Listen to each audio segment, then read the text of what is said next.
त्यो एमाले पार्टीलाई सुझाव दिएर हिँड्नु पनि छैन। अब जति दिन दिइसके क्या त्यो त्यही सुझाव दिएर हिँड्ने मेरो ड्युटी पनि होइन, किनकि उनीहरू एकदम अब यिनी फसे कहाँ भन्नुलाई भने त्यो केपी ओलीलाई मैले जति चिनेको छु नि त्यो मान्छे, अब मैले यसो भन्दाखेरि मसँग मान्छे रिसाउँछन्। हेर्नुहोस्, केपी ओलीलाई राम्रो मान्छे त भन्नै हुँदैन भन्ने छ अहिले बाहिर। हेर्नु, त्यो व्यक्तिगत रूपमा केपी ओली असल मान्छे हो। हेर्नु हगि, त्यो चिज त अब मलाई गाली गरे नि गर्नु कसैले, त्यो चिज म भन्छु। तर अब के हुँदो रहेछ भने विश्वमा हामी अरू पनि नेताहरूका हामीले हेरेका छौँ, त्यो मान्छे फस्दो रहेछ। हेर्नुहोस्, त्यो फस्ने कुरामा बुद्धि हुँदो रहेछ यिनीहरूका। हेर्नुहोस्, बुझ्नु भएन, बुद्धि हुँदो रहेछ। त्यस कारणले गर्दाखेरि यिनीहरू फसे, केपी ओली फसे। केमा फसे त भन्दा दम्बमा फसे, घमण्डमा फसे, अहङ्कारमा फसे। यो दम्ब, घमण्ड र अहङ्कार केपी ओलीमा कहाँबाट आयो त भन्दाखेरि त्यसको स्रोत भनेको चाहिँ उनले आफूले डिपोर्ट गरेर नियुक्ति गरेका मान्छेहरूबाट आउँछ के। त्यो आउने त त्यही त हो नि, बिहानदेखि बेलुकासम्म जोसँग भेट हुन्छ मान्छे त्यस्तै हुन्छ।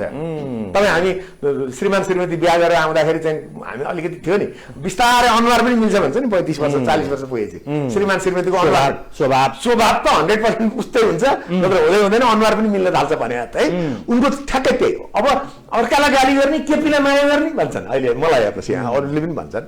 अब तर कुरा के हुन्छ भने व्यक्तिगत रूपमा त्यो मान्छे फस्यो है, केपी ओली। अब उनलाई अब यसो भन जेसुकै भन है, तर उनले गर्न नहुने काम गरेको, गर्न नहुने भाषा बोलेको र गर्न नहुने व्यवहार मान्छेलाई गरेको कारणले नै, सरकार चलाउँदाखेरि गलत काम गरेकोले नै उनको आज यो हालत र हकीकत भएको विवाद छैन। सरकार चलाउँदाले संशोधन गर्छु भनेर प्रधानमन्त्री भए खै त, त्यो गरेनन् होइन कि सुरुवात पनि गरेन। 2 शिक्षकहरूको ऐन नल्याएर बानेश्वरमा जात्रा देखाए। अनि जात्रा मात्रै होइन, शिक्षकहरूलाई गाली गरे सार्वजनिक रूपमा। निजामती सेवा ऐनमा कुलिङ पिरियडको विषयमा अनि एउटा जात्रा देखियो। आफू प्राइम मिनिस्टर हुने बेलामा त्यस्तो ब्लन्डर गर्ने मान्छे कसैलाई कारवाही गरेनन्। त्यस्तो पनि हुन्छ। र मन्त्रीहरू घुसकाण्डमा मुछिएका फस्दा पनि कारवाही गरेनन्। त्यो निकालेर मात्रै हुँदैन, कारवाही गर्नु पर्थ्यो, खै गरे होइन।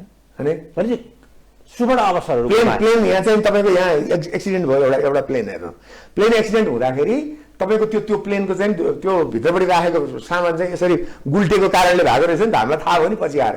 त्यसमा कारवाही गर्नु पर्दैन? त्यो के जातिको हाकिम होला नि त्यहाँको एउटा हुन्छ, त्यसलाई कारवाही गर्नु पर्दैन? त्यसलाई भोलिपल्ट छुन्नु पर्दैन?